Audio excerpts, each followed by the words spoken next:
Bom dia, irmãos, tudo bem? Aqui estamos de novo em mais uma aula da Escola Bíblica Dominical. Hoje estamos finalizando esse livro que fala sobre a monarquia em Israel. Nós estamos na lição 13, foram 13 lições narrando e explicando toda a história da formação das monarquias em Israel. E aí eu quero passar por dar alguns nuances que ocorreram e algumas explicações sobre todo esse momento em que Israel passou. Vamos lembrar um pouquinho antes, que Deus estabeleceu ao seu povo, o povo de Israel, juízes para julgar causas lá dentro e para administrar o povo. Mas o povo, mesmo assim, não satisfeito, ele queria um monarca, um rei, que lhe trouxesse proteção, que trouxesse segurança a eles todos. E aí o primeiro rei que surgiu foi Saul. Saul foi o primeiro rei. E aí todo esse livro nosso aqui, que vai falar sobre primeiro, segundo a Reis, primeiro a segunda crônica, vai narrar toda a história de Saul, passando por Davi, passando por Salomão. Salomão, de forma esplendorosa, ele fez o templo do Senhor, ele montou o templo de Jerusalém, estabeleceu Jerusalém como uma capital e como o centro de culto a Deus, lá em Jerusalém, no templo de Jerusalém. Passou por vários. Depois de Salomão, houve uma divisão. O povo, principalmente do norte, nós tínhamos 10 tribos do norte e 2 tribos do sul. As 10 tribos do norte se rebelaram e se separaram das 2 tribos do sul que estavam em Jerusalém, que continham Jerusalém. As 2 tribos do sul se formaram o reino de Judá, e as 10 tribos do norte se formaram o reino de Israel, onde a capital era Samaria. Reino do sul, Judá, a capital, Jerusalém. Com essa divisão, houve, obviamente, um enfraquecimento dos reinos. E com essa divisão houve esse enfraquecimento. Israel, o povo de Israel, o povo de Deus, acabou sendo fácil de ser dominado. Depois depois que esse povo ele foi contra Deus várias vezes, cultuando deuses pagãos, tanto o reino do norte, Israel, como o reino do sul, Judá, Deus se desagradou com eles. E aí tudo de ruim, todo flagelo ruim que podia acontecer, ocorreu. Temos que lembrar que esses 2 reinos, tanto do norte como do sul, eles estavam divididos eles estavam no meio de 2 grandes potências. A potência do Egito, de um lado, e as potências da Mesopotâmia, do outro. Da Mesopotâmia, até 612, o Império Assírio, e de 612 até 530, mais ou menos, o Império Babilônico. Essas potências, elas tentavam de alguma forma ter influência tanto do reino do norte como do sul. O reino do norte logo em seguida foi debelado, ele foi conquistado pelos assírios e toda a população foi assimilada pela cultura assíria. O reino do sul se manteve, mas aí tivemos vários problemas com reinos. Começamos um pouquinho antes do rei Jeoacás, que é o seu pai Josias. Josias era um rei que foi bom aos olhos de Deus. Ele fez várias reformas religiosas durante o seu reinado. Ele estabeleceu a verdadeira obediência ao próprio e único Deus. Ele derrubou todos os templos pagãos que existiam dentro de Judá.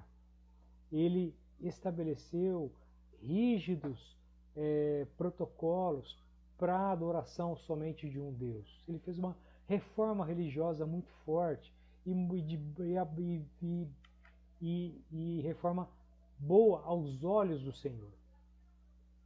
Porém, Josias, ele carregou de si todos os problemas anteriores que o povo de Deus havia cometido de errado.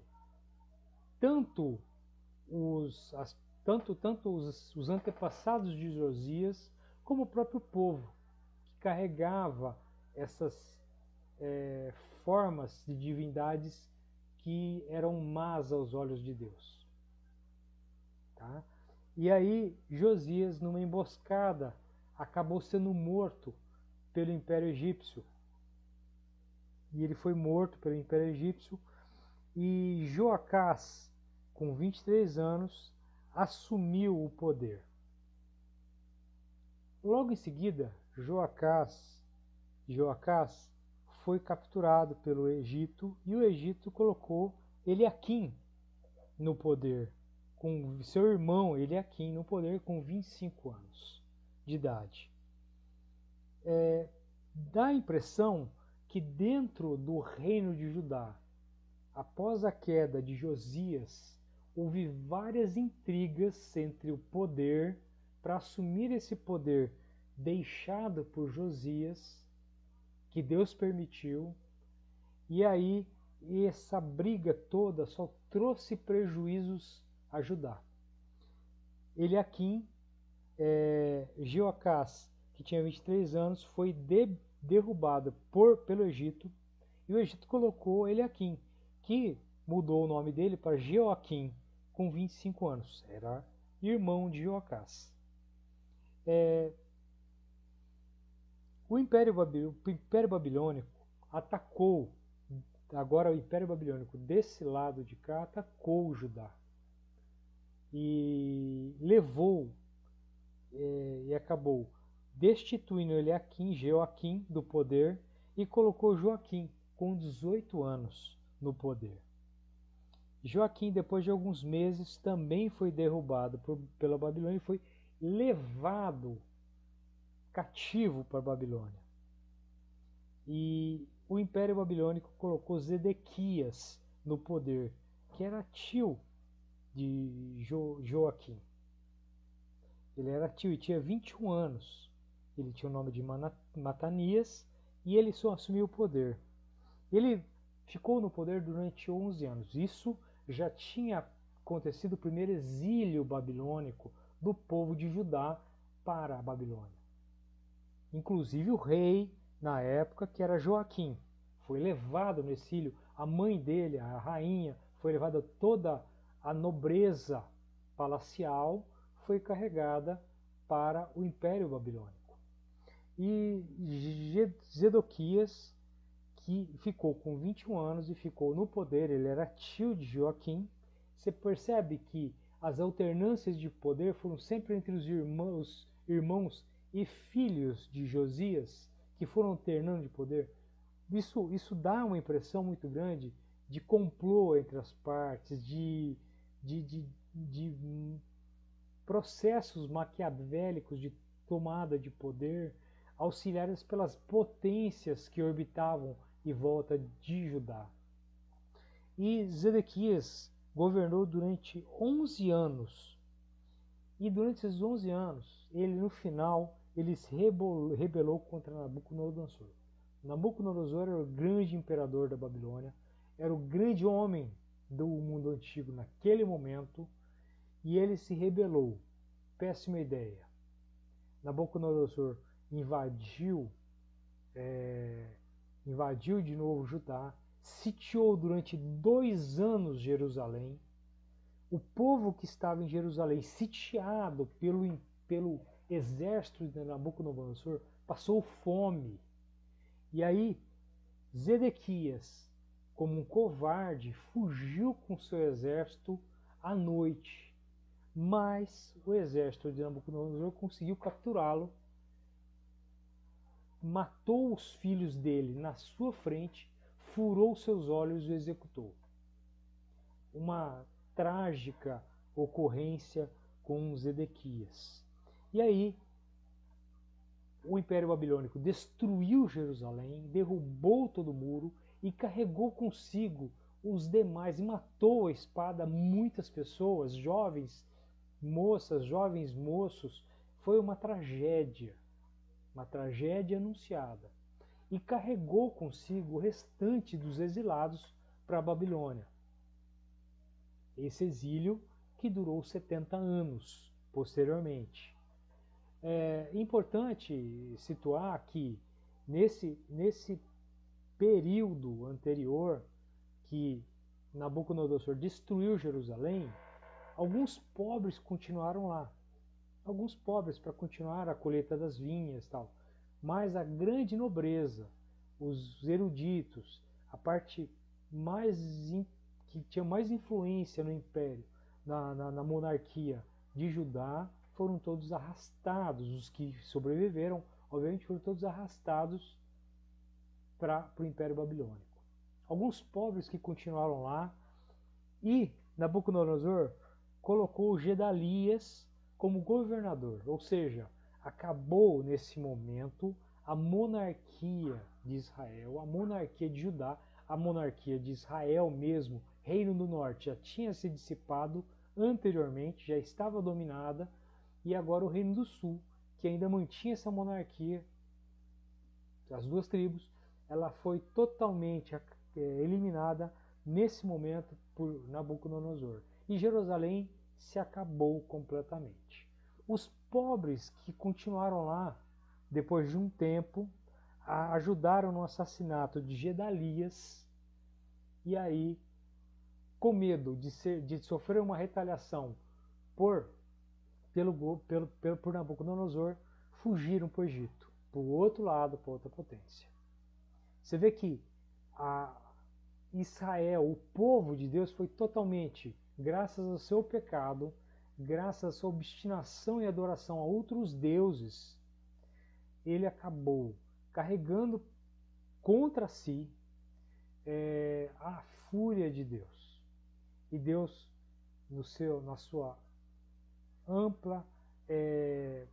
amplo poder, usando as potências que orbitavam em volta do povo de Deus, usou-as para trazer penalidades ao povo.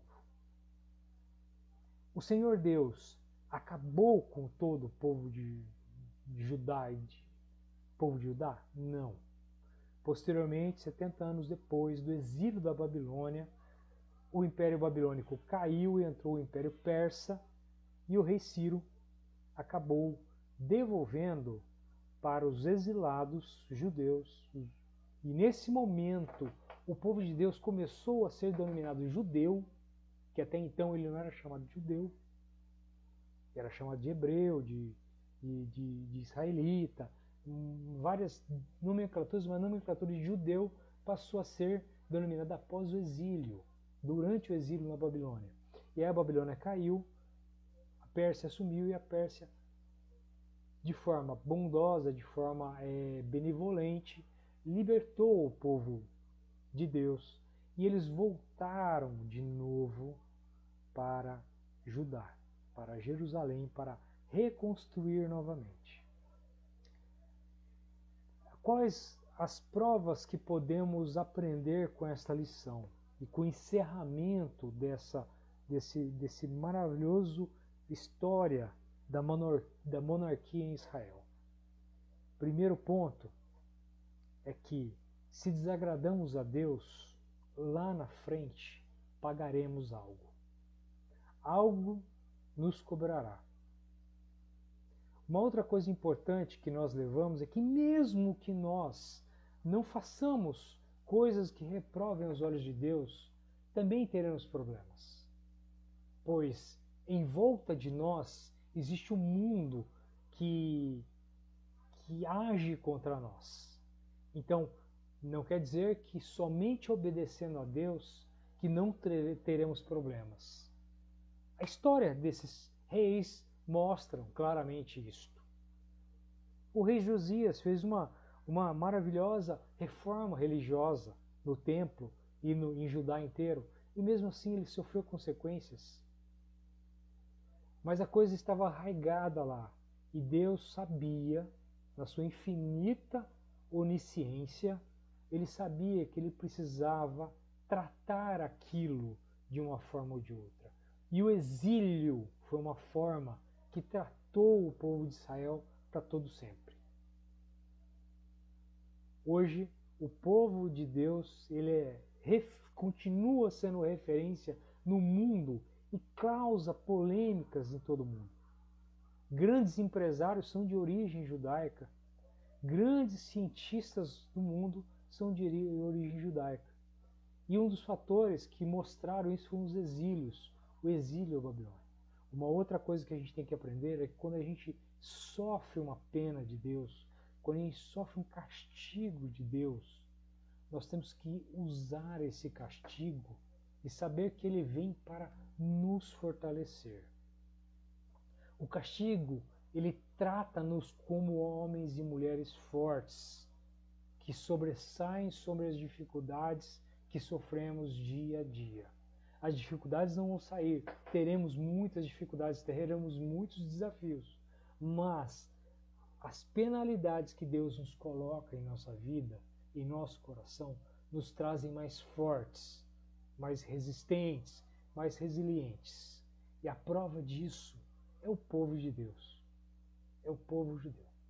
E aí esse povo de Deus que volta para Jerusalém, reconstrói o templo novamente, esse povo de Deus ele vai apontar 500 anos depois para o nascimento do nosso Salvador Jesus Cristo.